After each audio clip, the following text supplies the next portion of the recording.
Welcome to This Explainer. Today, we're diving straight into Dr. Rita Chauhan's totally fascinating presentation on Alexithymia. It's this incredibly complex psychological concept where feelings literally have no words. I am so excited to unpack this with you because it sheds light on a phenomenon that's surprisingly common, yet honestly so deeply misunderstood. If you've ever felt a total disconnect between your mind and your heart, well, This Explainer is absolutely for you. So let's kick things off with a deeply relatable question. Have you ever experienced a moment where you were just completely unable to articulate the storm happening inside your own mind? You know the exact feeling, right? There's this heavy weight in your chest or nervous energy buzzing through your limbs. But when someone asks, hey, what's wrong? You just draw a complete blank.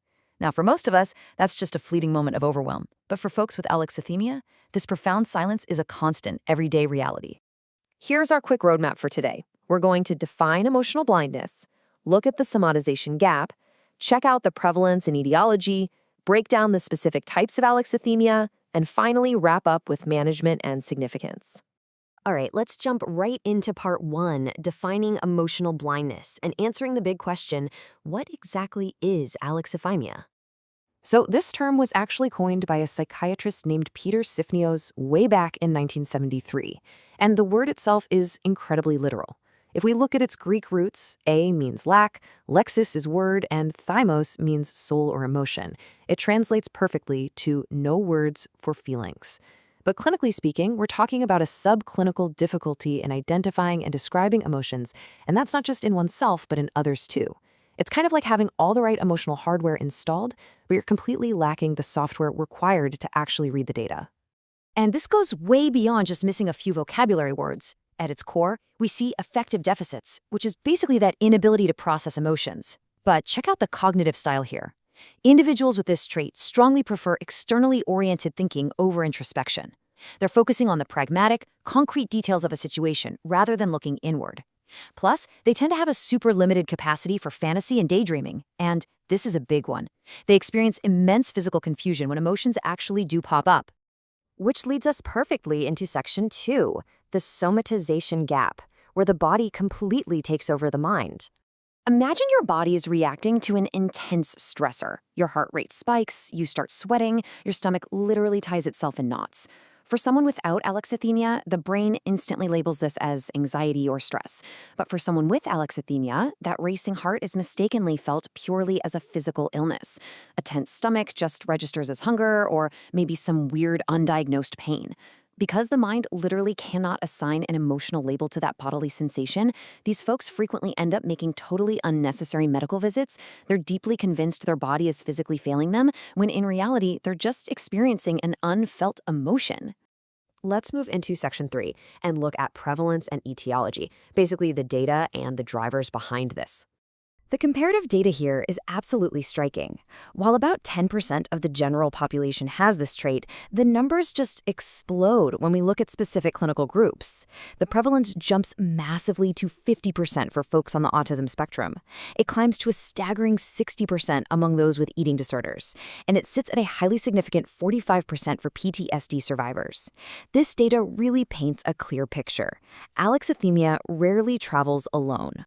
Now, a super crucial point to understand is that alexithymia itself is not a formal mental disorder. You won't find it isolated in a diagnostic manual. Instead, you've got to think of it as a personality trait.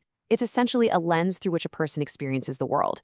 And as we just saw with those numbers, it's a trait that frequently co-occurs right alongside other major psychological and neurodevelopmental conditions. So where does this actually come from? Well, when we investigate the origins, we find a pretty wide array of drivers. Genetically, there are hereditary links, especially tied to the autism spectrum. Neurologically, it can stem from dysfunction in specific brain regions like the insula or the prefrontal cortex, both absolutely critical for emotional processing. But it's definitely not all biological. Environment plays a massive role here. Things like childhood emotional neglect, physical abuse, or, surprisingly enough, even an overprotective parenting style that denies a child autonomy can completely stifle emotional development. It can also act as a heavy-duty psychological defense mechanism against severe trauma, or even result from physical traumas like brain injuries or strokes. Let's shift gears to Section 4, Types of Alexithymia, and how clinical psychology categorizes the mind. When looking at how this condition actually presents, experts generally divide it into two main camps, primary and secondary. Primary alexithymia is considered a stable personality trait. It's heavily neurobiological or genetic in origin and is often spotted right from early childhood.